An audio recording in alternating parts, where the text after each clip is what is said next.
പ്രിയമുള്ള വിദ്യാർത്ഥിനികളെ എല്ലാവരെയും ഞാൻ ഓൾ കേരള ഡിസ്റ്റൻസ് എഡ്യൂക്കേഷൻ എന്ന് പറയുന്ന നമ്മുടെ സ്ഥാപനത്തിൻ്റെ കീഴിലുള്ള ഓൺലൈൻ വീഡിയോയിലേക്ക് സ്വാഗതം ചെയ്യുകയാണ്. ഇന്ന് ഞാൻ നിങ്ങൾക്ക് മുമ്പിൽ പ്രസൻറ്റ് ചെയ്യുന്നത് SSLC +2 2025 മാർച്ച് ഏപ്രിൽ പരീക്ഷ എഴുതുന്ന വിദ്യാർത്ഥികളുടെ അസൈൻമെൻറ്റ് റിസൾട്ട് എല്ലാ സെൻറ്ററിലും പബ്ലിഷ് ചെയ്തിട്ടുണ്ടോ ഇല്ലയോ എന്നുള്ളതിനെ കുറിച്ചിട്ടാണ്.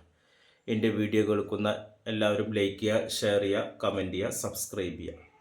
നിലവിൽ നമ്മൾ അസൈൻമെൻറ്റിൻ്റെ റിസൾട്ട് ചെക്ക് ചെയ്യുന്നത് സ്റ്റുഡൻറ്റ് ലോഗിൻ ചെയ്ത് നിങ്ങളുടെ യൂസർ നെയിം പാസ്വേഡ് അല്ലെങ്കിൽ reference number date of birth അത് അല്ലെങ്കിൽ എൻറോൾ നമ്പർ ഡേറ്റ് ഓഫ് ബർത്തും വെച്ച് സ്റ്റുഡൻറ്റ് ലോഗിൻ ഓപ്പൺ ചെയ്ത് ഡാഷ്ബോർഡിൽ TMA സ്റ്റാറ്റസ് എന്നുള്ള ഒരു ഓപ്ഷനിലാണ് നമ്മൾ ക്ലിക്ക് ചെയ്യുന്നത്.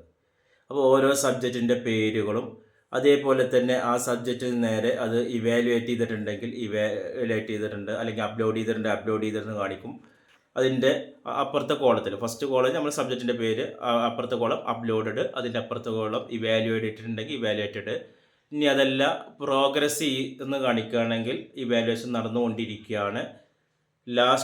അടുത്ത കോളം മാർക്ക്, അതിൻ്റെ അപ്പുറത്തെ കോളം എന്തെങ്കിലും ഈ മാർക്കുമായി ബന്ധപ്പെട്ട് എന്തെങ്കിലും പരാതികളുണ്ടെങ്കിൽ അതിൻ്റെ അപ്പുറത്തെ കോളത്തിൽ വരും. ഓക്കെ, അപ്പോൾ ഇവാലുവേറ്റ് ചെയ്തിട്ട് അതിൻ്റെ അപ്പുറത്തെ കോളത്തിൽ മാർക്ക് വന്നിട്ടില്ലെങ്കിൽ മാർക്ക് ഉടനെ വരുന്നതാണ്. എല്ലാ സെൻറ്ററുകളിലും റിസൾട്ട് പബ്ലിഷ് ചെയ്തിട്ടില്ല.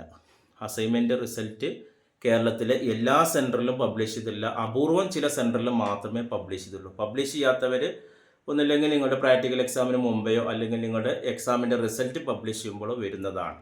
ചില സെൻറ്ററുകൾ നിങ്ങളുടെ അസൈൻമെൻറ്റ് മാർക്ക് പെട്ടെന്ന് അത് അപ്ലോഡ് ചെയ്യും, ചിലവർ അത് സാവധാനത്തിൽ ചെയ്യുള്ളൂ. സെൻറ്ററിൻ്റെ സ്വഭാവം അനുസരിച്ച് അത് വൈകാൻ സാധ്യതയുണ്ട്. എന്തായാലും ഫൈനലായിട്ട് റിസൾട്ട് വരുമ്പോൾ എന്തായാലും അസൈൻമെൻറ്റ് റിസൾട്ട് വരും. നിങ്ങളുടെ ഒപ്പമുള്ള സ്റ്റുഡൻസിൻ്റെ റിസൾട്ട് വന്നു, നിങ്ങൾ വന്നില്ലെന്ന് പറയുമ്പോൾ ചിലർ വേറെ സെൻറ്ററിൽ പഠിക്കുന്ന വിദ്യാർത്ഥികളായിരിക്കും, അവിടെ നേരത്തെ വന്നിട്ടുണ്ടാവും. നിങ്ങളുടെ സെൻറ്ററിൽ അതിനുശേഷമുള്ള ഏതെങ്കിലും ഡേറ്റിൽ വരും. എന്തായാലും നമ്മൾ വെയിറ്റ് ചെയ്യുക, അതിനെക്കുറിച്ച് ആരും ടെൻഷൻ അടിക്കേണ്ട. അസൈൻമെൻറ്റ് സബ്മിറ്റ് ചെയ്തിട്ടുണ്ടെങ്കിൽ എന്തായാലും അതിൻ്റെ റിസൾട്ട് നമ്മുടെ എക്സാമിൻ്റെ റിസൾട്ട് വരുമ്പോൾ എന്തായാലും വരും. അതിന് മുമ്പേ നമുക്കിതുപോലെ ഇങ്ങനെ ചെക്ക് ചെയ്യാവുന്നതാണ്. Okay, thank you.